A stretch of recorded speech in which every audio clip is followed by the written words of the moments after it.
ഞാൻ എൻ്റെ മേലേക്ക് കിടക്കുകയാണെന്നുണ്ടെങ്കിൽ ഇന്ന് എല്ലാവരും വരുമ്പോൾ പറയും ഓരോ വീട്ടിലുമുള്ളൊരു അസുഖം ക്യാൻസർ. ശരിയാണ്, ഓരോ വീട്ടിലുമുള്ള അസുഖം. അതൊരു ഭാഗം മാത്രമേ ആവുന്നുള്ളൂ. അതിനേക്കാൾ പ്രശ്നം എന്ന് പറഞ്ഞാൽ ഞങ്ങൾ കാണുന്നത് പണ്ട് 50 വയസ്സല്ല 60 വയസ്സിന് മുകളിൽ മാത്രം കണ്ടുകൊണ്ടിരുന്ന പല ക്യാൻസറുകളും ഇന്ന് 18 വയസ്സ് 20 വയസ്സുള്ള പെൺകുട്ടികൾ അല്ലെങ്കിൽ ആൺകുട്ടികൾ ക്യാൻസറുമായിട്ട് വരുമ്പോഴൊക്കെ നമുക്ക് തോന്നും എവിടേക്കോ നമുക്ക് ഈ തെറ്റുകൾ പറ്റുന്നുണ്ട്. അല്ലെങ്കിൽ ഓരോ വർഷത്തെ കണക്ക് വരുമ്പോഴും നമ്മൾ കൂടി വരുന്ന കണക്കുകളാണ്. കൂടി വരുന്ന കണക്കുകൾ നമ്മുടെ ഇപ്പോഴത്തെ കണക്കെടുക്കുകയാണെങ്കിൽ ഓരോ ദിവസവും കടന്നു പോകുന്നത് കേരളത്തിൽ 107 പരം ക്യാൻസർ രോഗികളായിട്ടാണ്, പുതിയ ക്യാൻസറുകളുമായിട്ടാണ്. അതേപോലെ എല്ലാ ജീവിതശൈലി രോഗങ്ങളും നമ്മൾ പറയുകയാണെങ്കിൽ ഡയബറ്റീസിൻ്റെ തലസ്ഥാനം നമ്മൾ വിശേഷിപ്പിക്കുക കേരളമാണ്. കൊച്ചു ചെറുപ്പക്കാരിൽ വരെ പ്രഷറിൻ്റെ അസുഖമായിട്ടും 20 വയസ്സിലും 30 വയസ്സിലുമൊക്കെ ഹൃദയാഘാതമായിട്ട് ചെറുപ്പക്കാർ മരിക്കുന്നതൊക്കെ നമ്മൾ വായിച്ച് തള്ളുകയാണ്. അവിടെയൊക്കെ നമുക്ക് എന്തെങ്കിലും ചെയ്യാൻ സാധിക്കുന്ന കാര്യങ്ങളാണ്. അതുകൊണ്ട് ക്യാൻസർ മാത്രമല്ല, എല്ലാ ജീവിതശൈലി രോഗങ്ങളും നമ്മുടെ മനസ്സിൽ നിറഞ്ഞു വരുമ്പോൾ അതിനൊക്കെ ഒരു പരിധി വരെ നമ്മൾ സൃഷ്ടിക്കുന്ന നമ്മുടെ ജീവചര്യയിൽ വരുന്ന മാറ്റങ്ങളാണ്, ജീവശൈലി മാറ്റങ്ങളാണ്. അതിലുള്ളൊരു തിരിച്ചറിവ് കുറച്ച് സമയം ഞാൻ അതിന് വേണ്ടി ചിലവാക്കാൻ ആഗ്രഹിക്കുന്നു. നമ്മുടെ കണക്കുകളിലൊക്കെ എടുക്കുമ്പോൾ ഇതിന് പലതിനും കാരണക്കാരെന്ന് പറയുന്നത് അമിതവണ്ണമാണ്. നമ്മുടെ ഇപ്പോഴത്തെ കണക്ക് സൂചിപ്പിക്കുന്നത് അതാണ്. അതായത് ശരാശരി അമിതവണ്ണം കൂടി വരികയാണ് എല്ലാവരിലും. പുതിയ തലമുറയിൽ എന്തുകൊണ്ട് എന്ന ചോദ്യം പലപ്പോഴും വരും. വൈ? അവിടെയാണ് സ്വാമിജി പറഞ്ഞ 1-2 കാര്യങ്ങൾ പ്രസക്തമാവുന്നത്. അതിൻ്റെ കൂടെ തന്നെ നമ്മൾ ഒരു നിമിഷം ഒന്ന് ആലോചിച്ചാൽ മതി. എൻ്റെ പ്രായത്തിലുള്ള ധാരാളം ആൾക്കാരുണ്ട്. നമ്മളിവിടെ ഞങ്ങളെയൊക്കെ അച്ഛനും അമ്മയും ആഹാരം തരാൻ കൊണ്ടുപോകുമ്പോൾ പാട്ടുപാടിയും കഥകൾ പറഞ്ഞും തുമ്പികളെയും പക്ഷികളെയും കാണിച്ച് ഓരോ ഉരുള ഉരുട്ടി വായിൽ വെച്ചുകൊണ്ടാണ് തന്നിരുന്നത്. ഇന്ന് ഒരമ്മയ്ക്കും അതിനുള്ള സമയമില്ല, ഒരച്ഛനും അതിനുള്ള സമയമില്ല. നമ്മൾ കണ്ടുപിടിക്കുന്ന എളുപ്പമായ മാർഗം എന്ന് പറഞ്ഞാൽ നമ്മുടെ കയ്യിലൊരു ഫോണുണ്ടാവും, ഒരു ടാബ് ഉണ്ടാവും. ആ ടാബ് കൈ കൊടുക്കുക, ഫോൺ കൈ കൊടുക്കുക, പാത്രം മേശപ്പുറത്ത് വെച്ച് കൊടുക്കുക. എന്ത് കഴിക്കുന്നു എന്നോ എന്തുമാത്രം കഴിക്കുന്നു അറിയാതെ ആ കുഞ്ഞ് കഴിച്ചുകൊണ്ടിരിക്കുകയാണ്. പലപ്പോഴും തമാശ തോന്നാറുണ്ട്. രാവിലെ ഒപ്പിൽ വരുന്ന കുട്ടിയോട് ചോദിക്കുകയാണ്, നീ രാവിലെ എന്ത് കഴിച്ചു? അറിയില്ല. അവൻ്റെ അമ്മയുടെ മുഖത്തേക്ക് നോക്കും, എന്ത് കഴിച്ചു അറിയില്ല. കാരണം അവൻ അവിടെ നിന്ന് കഴിക്കുമ്പോൾ ടി വിയിലായിരിക്കും എൻ്റെ കണ്ണ് മുഴുവൻ. അങ്ങനെ സംഭവിക്കുമ്പോൾ എന്ത് സംഭവിക്കുന്നു ചോദിച്ചു കഴിഞ്ഞാൽ എന്ത് കഴിക്കുന്നു എന്നോ എങ്ങനെ കഴിക്കുന്നു എന്നോ എത്രമാത്രം കഴിക്കുന്നു അറിയാതെ ഇവർ മുന്നോട്ട് പോവുകയാണ്. അതിൻ്റെ ഒരു ഫലമാണ് ഒബിസിറ്റി.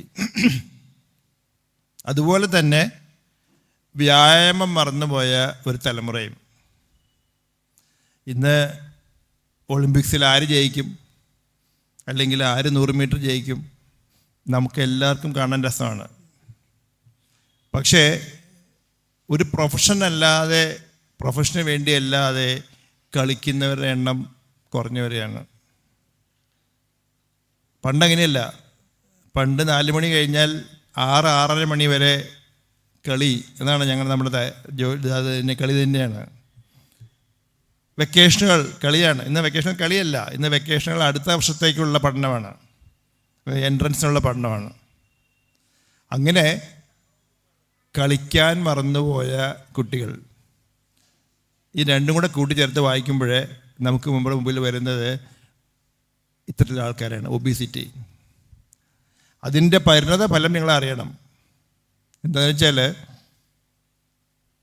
കുട്ടികളിൽ 2.5 മടങ്ങ് സാധ്യത ഷുഗറിൻ്റെ പ്രശ്നങ്ങളുണ്ടാകാനായിട്ട്. അതേപോലെ തന്നെ പ്രഷറിൻ്റെ പ്രശ്നങ്ങളുണ്ടാകാനായിട്ട്. ഭാവിയിൽ 8.5 മടങ്ങ് സാധ്യത പ്രഷർ പ്രശ്നങ്ങളുണ്ടാകാനായിട്ടും 10% സാധ്യത ഭാവിയിൽ ഷുഗറുകൾ ഉണ്ടാകാനായിട്ടും. ഒന്ന് ആലോചിച്ചാൽ മതി, വേർ വി റീച്ച്, നമ്മളെവിടെ എത്തുന്നു എന്നുള്ളതാണ്. അത് മാത്രമല്ല, ഞങ്ങൾ എന്നും കാണുന്നൊരു കാര്യം കൂടിയുണ്ട്. 2 ഭാഗം എന്ന് പറയാം, ഒന്നല്ല 2 ഭാഗം. 30-35 വയസ്സാകുമ്പോഴത്തേക്കും നട്ടെല്ലിൽ വേദന, കഴുത്ത് അനക്കാൻ വയ്യ, അല്ലെങ്കിൽ അത്തരം രോഗങ്ങൾ. പണ്ട് ഒരു 70-75 വയസ്സായാലും നമുക്കില്ല. കാരണം നമ്മൾ കുനിഞ്ഞും നിവർന്നും നടന്നും എല്ലാം ചെയ്തിരുന്ന കാര്യങ്ങളാണ്. ഇന്നങ്ങനെയല്ല. ഇന്ന് നമുക്ക് എല്ലാം മെക്കനൈസ്ഡ്. നമുക്ക് അരി ഉഴുന്ന് വരയ്ക്കണ്ട, നമുക്ക് തേങ്ങ പൊതിക്കണ്ട, നമുക്ക് മുമ്പിൽ നിന്ന് കണ്ടാൽ മാത്രം മതി. അതും പ്രധാനമായിട്ടും സ്ക്രീനിൽ കണ്ണും നട്ടിരിക്കുന്ന മണിക്കൂറുകൾ. അത് അവസാനം എത്തിക്കുന്നത് 40-45 വയസ്സായി 35 വയസ്സ് കഴിയുമ്പോഴത്തേക്കും വയ്യ, നടുവേദന, കഴുത്ത് വേദന, അങ്ങനെ മുന്നോട്ട് പോവുകയാണ്. അതിനേക്കാൾ ഉപരി മറ്റൊരു ഭാഗം കൂടിയുണ്ട്. ഞാൻ നേരത്തെ പറഞ്ഞു, അതായത് നമ്മുടെ എല്ലാ മേഖലയിലും നമുക്ക് കോമ്പറ്റീഷൻ. നമുക്ക് നമ്മുടെ മകനേക്കാൾ മറ്റേ മകന് മാർക്ക് കൂടി കഴിഞ്ഞാൽ നമുക്ക് മോശം. അതുകൊണ്ട് അവനെ കൂടെ പിടിക്കണം, അല്ലെങ്കിൽ നമ്മൾ മുന്നോട്ട് പോകണം, അല്ലെങ്കിൽ അവനെ പഠിപ്പിക്കണം. ഇങ്ങനെ നമുക്ക് ഒരു സത്യം പറഞ്ഞാൽ ശരിക്കും പറഞ്ഞാൽ ഒരു യുദ്ധഭൂമിയിൽ നിൽക്കുന്ന അനുഭവം എന്ന് വേണമെങ്കിൽ വിശേഷിപ്പിക്കാം അതിൻ്റെ പരിണത ഫലം എന്താണെന്ന് വെച്ചാൽ 35-40 വയസ്സാകുമ്പോഴത്തേക്കും ഇതേപോലെ തന്നെ ജീവിതം മടുത്തു, പ്രൊഫഷൻ മടുത്തു, ആത്മഹത്യകളാണ്. ഇതെല്ലാം നമ്മൾ വരുത്തി വയ്ക്കുന്ന കാര്യങ്ങൾ തന്നെയാണ്. എന്താണെന്ന് വെച്ചാൽ, പണ്ട് ഒരു കൂട്ടുകുടുംബം, അവിടെ ആ കുടുംബത്തിൽ നമ്മൾ അംഗമായിട്ട് ജീവിക്കേണ്ടി വരും, പലതും നമ്മൾ ത്യജിക്കേണ്ടി വരും. You have to go for compromise എന്നാണ് പറയാം. പക്ഷെ ഇന്നങ്ങനെയല്ല. ഇന്ന് മകനൊരു മുറി, സ്വന്തമായിട്ട് മുറി, മകൾക്ക് സ്വന്തമായിട്ട് മുറി, സ്വന്തമായിട്ടൊരു TV മുറിയിൽ ഒരു വണ്ടി സ്വന്തം. ഇങ്ങനെ വളർന്നു വരുമ്പോൾ അവൻ്റെ മുമ്പിൽ മറ്റൊന്നുമില്ല. അവൻ പ്രശ്നങ്ങളൊന്നും അറിയാതെ വളരുകയാണ്. എന്ത് സംഭവിക്കുന്നു വെച്ച് കഴിഞ്ഞാൽ, ഒരു പ്രശ്നമുണ്ടാകുമ്പോൾ അതിനെ നേരിടാനുള്ള ശക്തിയില്ല, ധൈര്യമില്ല, തൻ്റെ ഇടമില്ല. നമ്മളും ഇതുപോലെ കുട്ടിക്കാലത്ത് വളർന്നു വന്നത് തന്നെയാണ്. നമ്മുടെ മുന്നിൽ ഈ പ്രശ്നങ്ങൾ വരികയാണെങ്കിൽ നമുക്കൊരു പ്രശ്നമേ അല്ല. കാരണം നമ്മൾ ഇതിനേക്കാൾ 10 മടങ്ങ് പ്രശ്നത്തിൽ നമ്മൾ വളർന്നു വന്നവരാണ്. ഇതെല്ലാം നമ്മൾ നഷ്ടപ്പെടുത്തുകയാണ്. ഞാൻ അതിന് പലപ്പോഴും ഉദാഹരണം പറയാറുണ്ട്. അതിന് ഏറ്റവും നല്ല ഉദാഹരണം ഞാൻ പറയാറുണ്ട്, കളിക്കുന്ന കുട്ടികൾ, സ്പോർട്സ്. എൻ്റെ മൂത്ത മകൻ കളിക്കുമായിരുന്നു, ഷട്ടിൽ കളിക്കുമായിരുന്നു. ആദ്യത്തെ പ്രാവശ്യം അവന് കോർട്ടിൽ നിന്ന് കളി തോറ്റപ്പോൾ കോർട്ടിൽ നിന്ന് കരഞ്ഞു, തോറ്റതിൻ്റെ സങ്കടം കരഞ്ഞു. എല്ലാവരും സമാധാനിപ്പിച്ചു. 2ാം വട്ടം തോറ്റപ്പോൾ അവൻ കരഞ്ഞില്ല, കയറി വന്നു. 3ാം വട്ടം തോറ്റപ്പോൾ അവൻ നെറ്റിൻ്റെ അടുത്ത് പോയി എതിരാളിക്ക് കൈ കൊടുത്ത് ഗുഡ് കൺഗ്രാറ്റ്സ് അതിന് പുറത്തേക്ക് ഇറങ്ങി വന്നു. That is the maturity. നമുക്ക് ആവശ്യം അതാണ്. അതായത് മറ്റൊരാളുടെ ഉയർച്ച അതിൽ സന്തോഷിക്കാനും അവരെ അഭിനന്ദിക്കാനുമുള്ള ഒരു മനസ്സ് നമുക്കുണ്ടെങ്കിൽ പല പ്രശ്നങ്ങളും മാറും. നമുക്കില്ലാതെ പോകുന്നത് തന്നെയാണ്. ഞാനൊരിക്കലും എഴുതിയിട്ടുണ്ട്, മലയാളി മറന്നുപോയത് ചിരിക്കാനാണ്. ഞാൻ അതിനൊരു ഉദാഹരണം കണ്ട്, ഞാനിതുപോലെ മറ്റൊരു സ്ഥലത്ത് പോയപ്പോൾ രാവിലെ ഒരു പരിചയവുമില്ല വഴിയിലൊന്നും, പക്ഷേ അവർ നമ്മളെ കണ്ടാൽ ചിരിക്കും, കൈവീശി കാണിക്കും. ഇവിടെ നമുക്ക് പരിചയമുള്ളൊരു വ്യക്തി പോലും നമ്മളെ കണ്ടാൽ ചിരിക്കില്ല. നമുക്ക് ആ മനസ്സില്ല. ആ മനസ്സിൽ നമ്മൾ മാറി പോവുകയാണ്. ഇതെല്ലാമാണ് നമ്മുടെ മുമ്പിലുള്ള പ്രശ്നങ്ങൾ, നമ്മൾ വരുത്തി വയ്ക്കുന്ന പ്രശ്നങ്ങൾ. ഞാൻ എൻ്റെ മേലേക്ക് തന്നെ തിരികെ വരികയാണ്. ക്യാൻസർ കൂടി വരികയാണ്, അല്ലെങ്കിൽ ജീവശൈലി രോഗങ്ങളെല്ലാം കൂടി വരികയാണ്. അപ്പം നമുക്ക്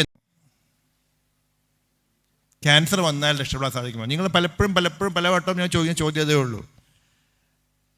നമ്മളെല്ലാവരും ചോദിക്കുന്ന ചോദ്യം ഇത് തന്നെയാണ്. അതിനപ്പുറം നമ്മൾ ചിന്തിക്കാറില്ല. പക്ഷേ അത് മാത്രം ചിന്തിച്ചുകൊണ്ടിരിക്കുകയാണെങ്കിൽ നമ്മൾ ഒരു കാലത്തും ക്യാൻസറിൽ നിന്ന് രക്ഷപ്പെടാൻ പോകുന്നില്ല. കാരണം അതല്ല പ്രധാനം. നമുക്ക് നമ്മുടെ മുമ്പിൽ ഇതിനെല്ലാം, അത് ക്യാൻസർ എന്ന് ഞാൻ പറയുന്നത് മാത്രമല്ല, ജീവശരീര രോഗങ്ങളെല്ലാം നമുക്ക് തടയാനുള്ള മാർഗങ്ങൾ നമ്മുടെ മുമ്പിലുണ്ട്. പ്രധാനപ്പെട്ട ഭാഗം തന്നെയാണ്. നമുക്ക് പ്രാരംഭദശയിൽ കണ്ടെത്താൻ സാധിക്കുന്ന മാർഗങ്ങളുണ്ട്. ഇത് രണ്ടും പറയാതെ, ആലോചിക്കാതെ അസുഖം വന്നാൽ ഞാൻ ചികിത്സിക്കാൻ തയ്യാർ എന്ന് പറയുന്നത് ഒരുപക്ഷെ ഏറ്റവും കൂടുതൽ മലയാളികളായിരിക്കും. ഞങ്ങൾ ഇന്നും പറയാറുണ്ട്, മലയാളി എത്ര ചിലവാക്കിയും എത്ര രൂപയ്ക്കും വേണമെങ്കിലും മരുന്ന് കഴിക്കാൻ തയ്യാറാണ്. ഒരുപക്ഷെ ഇത് തന്നെയാണ് നമ്മുടെ കണക്കുകളും. ഇന്ത്യയിൽ ഏറ്റവും കൂടുതൽ മരുന്ന് സേവിക്കുന്നത് നമ്മളാണ്. പക്ഷേ ജീവിതശൈലി മാറ്റാനും ജീവിതചര്യയിൽ എന്തെങ്കിലും മാറ്റങ്ങൾ വരുത്താനും നമ്മൾ തയ്യാറല്ല. അത് ഞാനൊരു ഉദാഹരണം പറഞ്ഞുതരാം. നിങ്ങളുടെ അടുത്തുള്ള സ്ഥലമാണ്. ഞാൻ ഈ ഹരിപ്പാട് ഒരു ഇന്ത്യൻ കോഫി ഹൗസ് ഉണ്ടായിരുന്നു. ഞാനതിന് കോഫി ഹൗസിൽ പോയി കഴിക്കുന്ന ഒരു വ്യക്തിയാണ്. അത് തുടങ്ങിയ സമയത്തൊരു ദിവസം ഞാൻ രാവിലെ അവിടെ തിരുവനന്തപുരത്തേക്കുള്ള യാത്രയിലാണ്. രാവിലത്തെ ബ്രേക്ക്ഫാസ്റ്റ് കഴിക്കാൻ അവിടെ കയറുകയാണ്. അപ്പോൾ എൻ്റെ മുൻപിലൊരു വ്യക്തിയുണ്ട്, നല്ല തടിയനാണ്. അദ്ദേഹം കഴിക്കുക, മേശപ്പുറത്ത് ഉള്ള സാധനങ്ങൾ ഓർഡർ ചെയ്യുന്നു. അത് പല തട്ടിലായിട്ട് വരുന്നുണ്ട്, പല സാധനങ്ങളുണ്ട്. അദ്ദേഹം പോക്കറ്റിൽ നിന്നും ഓരോരോ കവർ പുറത്തേക്ക് എടുക്കുന്നുണ്ട്. ആ ഓരോ കവറിൽ നിന്നും അദ്ദേഹം ഓരോ ഗുളിക എടുക്കുന്നുണ്ട്. അത് അദ്ദേഹം കഴിക്കുന്നു. അതിൻ്റെ പുറകെ ഈ മേശപ്പുറത്തിരിക്കുന്ന സാധനങ്ങളെല്ലാം, അതിൽ സ്വാമി പറഞ്ഞ എല്ലാ സാധനങ്ങളും ഉണ്ട്, അത് ഭക്ഷിക്കുകയാണ്. അപ്പം ഞാൻ ഒരു നിമിഷം ഒരു കുസൃതി എൻ്റെ മനസ്സിൽ വരികയാണ്. ഇദ്ദേഹം കഴിക്കുന്ന സാധനം തീർച്ചയായും ഒരെണ്ണം ഷുഗറിൻ്റെ ഗുളികയായിരിക്കും, ഒരെണ്ണം പ്രഷറിൻ്റെ ഗുളികയായിരിക്കും, ഒരെണ്ണം കൊളസ്ട്രോളിൻ്റെ ഗുളികയായിരിക്കും, ഒരെണ്ണം ഒരു ആസ്പിരിനായിരിക്കും. കോഫി ഹൗസിൽ ഒരു കാര്യം ചെയ്താൽ മതി, ഈ ഗുളികളെല്ലാം ഈ തരുന്ന ആഹാരത്തിൽ ചേർത്ത് തരാൻ സാധിക്കുമെങ്കിൽ എനിക്ക് തോന്നുന്നത് അദ്ദേഹത്തിന് സമയം ലാഭിക്കാം. ഇതാണ് ഞാൻ പറയാനുള്ള കാരണം.